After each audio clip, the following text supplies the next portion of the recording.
kekasih dalam Tuhan Yesus Kristus, senang sekali kita dapat berjumpa dalam program Saat Teduh bersama penyuluh agama Kristen non-PNS Bangka Belitung. Bersama saya, Desfrida Citra Veronica, penyuluh Kota Pangkal Pinang. Sebelum mendengarkan kebenaran firman Tuhan, mari kita berdoa. Bapa di surga yang kami sembah di dalam nama Tuhan Yesus Kristus, kami mengucap syukur ya Bapa sepanjang hari ini karena Tuhan sudah menyertai dalam seluruh aktivitas kehidupan kami. Malam hari ini kami akan beristirahat, namun sebelumnya kami mau merenungkan firman Tuhan yang boleh memberkati kami. Tolong kami Bapa untuk kami dapat memahami firman-Mu malam hari ini. Terima kasih Tuhan Yesus, dalam nama Tuhan Yesus kami berdoa. Amin. Tema hari ini adalah tetap teguh menghadapi lalang. Mari kita membaca firman Tuhan dari Matius pasal 13 ayat 24 sampai 30, dilanjutkan ayat 36 sampai 43. Yesus membentangkan suatu perumpamaan lain lagi kepada mereka. Katanya, hal kerajaan sorga itu seumpama orang yang menaburkan benih yang baik di ladangnya. Tetapi pada waktu semua orang tidur, datanglah musuhnya menaburkan benih lalang di antara gandum itu, lalu pergi. Ketika gandum itu tumbuh dan mulai berbulir, nampak jugalah lalang itu. Maka datanglah hamba-hamba tuan ladang itu kepadanya dan berkata, "Tuan, bukankah benih baik yang Tuan taburkan di ladang Tuan? Dari manakah lalang itu?" Jawab tuan itu, "Seorang musuh yang melakukannya." Lalu berkatalah hamba-hamba itu kepadanya, "Jadi maukah Tuan supaya kami pergi mencabut lalang itu?" Tetapi ia berkata, "Jangan, sebab mungkin gandum itu ikut tercabut pada waktu kamu mencabut lalang itu. Biarkanlah keduanya tumbuh bersama sampai waktu menuai. Pada waktu itu, aku akan berkata kepada para penuai, kumpulkanlah dahulu lalang itu dan ikatlah berkas-berkas untuk dibakar. Kemudian kumpulkanlah gandum itu ke dalam lumbungku." Ayat yang ke-36 sampai 43. Maka Yesus pun meninggalkan orang banyak itu lalu pulang. Murid-muridnya datang dan berkata kepadanya, "Jelaskanlah kepada kami perumpamaan tentang lalang di ladang itu." Ia menjawab, katanya, "Orang yang menaburkan benih baik ialah anak manusia. Ladang ialah dunia. Benih yang baik itu anak-anak kerajaan, dan lalang anak-anak si jahat. Musuh yang menaburkan benih lalang ialah iblis. Waktu menuai ialah akhir zaman, dan para penuai itu malaikat. Maka seperti lalang itu dikumpulkan dan dibakar dalam api, demikian juga pada akhir zaman. Anak manusia akan menyuruh malaikat-malaikatnya, dan mereka akan mengumpulkan segala sesuatu yang menyesatkan dan semua orang yang melakukan kejahatan dari dalam kerajaannya. Semuanya itu akan dicampakkan ke dalam dapur api. Di sanalah akan terdapat ratapan dan kertakan gigi. Pada waktu itulah orang-orang benar akan bercahaya seperti matahari dalam kerajaan Bapa mereka. Siapa bertelinga, hendaklah ia mendengar.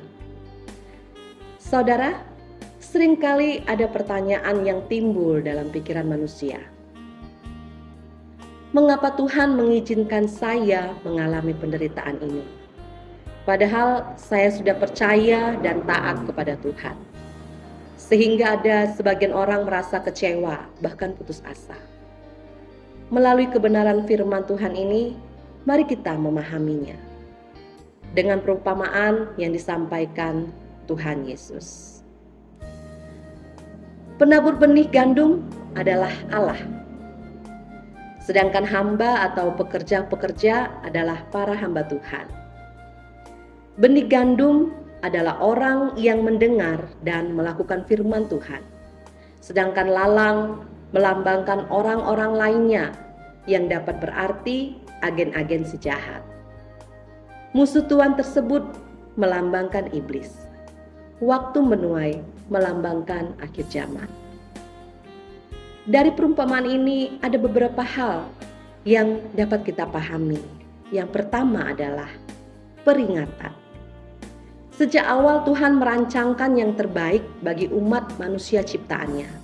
Namun iblis tak pernah tinggal diam, selalu menggoda manusia agar jatuh dalam dosa. Kristus menggunakan perumpamaan ini untuk mengingatkan para pengikutnya agar tidak terkejut ketika melihat kejahatan berkembang. Kristus mengharapkan pengikutnya agar tahan terhadap tantangan godaan dengan tetap hidup taat kepada firman Tuhan. Yang kedua, saudara, peneguhan. Melalui perumpamaan ini, Tuhan Yesus mau meneguhkan kita bahwa sekalipun kejahatan, tantangan, dan pencobaan Tuhan izinkan terjadi dalam kehidupan orang percaya, Tuhan tidak meninggalkan mereka. Sang penabur tahu bahwa ada lalang yang ditaburkan musuh di ladang gandumnya. Sekalipun ladang itu sudah ditumbuhi lalang, penabur tetap bersabar membiarkan gandum itu tumbuh sampai sembari menanti masa menuai. Demikian pula lah Tuhan Allah. Dia tidak akan pernah meninggalkan kita sendirian di tengah persoalan hidup. Ia ada bersama-sama dengan kita. Ia memperhatikan kita.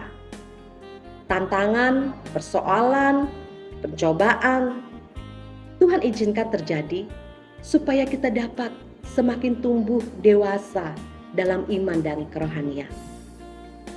Penyertaan dan pemeliharaan Allah inilah yang seharusnya meneguhkan kita menghadapi lalang-lalang dalam kehidupan ini. Yang ketiga, saudara, pemberitahuan mengenai penghakiman. Sang penabur menunggu masa tuai tiba untuk memisahkan lalang dan gandum. Gandum akan disimpan dengan baik, sementara lalang akan dibakar. Inilah gambaran penghakiman. Akan ada pemisahan antara orang baik dan orang jahat. Orang baik, yaitu mereka yang percaya dan taat kepada Tuhan, akan dikumpulkan dalam kebahagiaan kekal bersama Tuhan. Sebaliknya, orang jahat, yaitu mereka yang tidak percaya dan tidak taat, akan mengalami penghukuman dan kebinasaan kekal.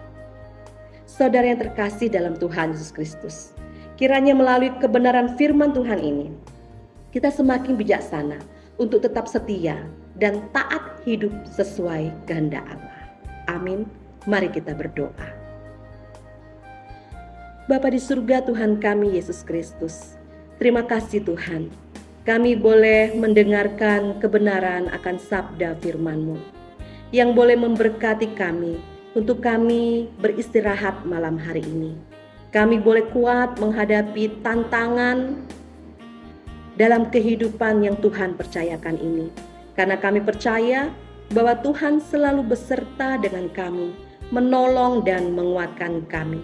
Terima kasih Bapa di surga. Di dalam nama Tuhan Yesus Kristus kami berdoa dan mengucap syukur. Amin. Kiranya firman Tuhan ini memberkati kita semua. Shalom.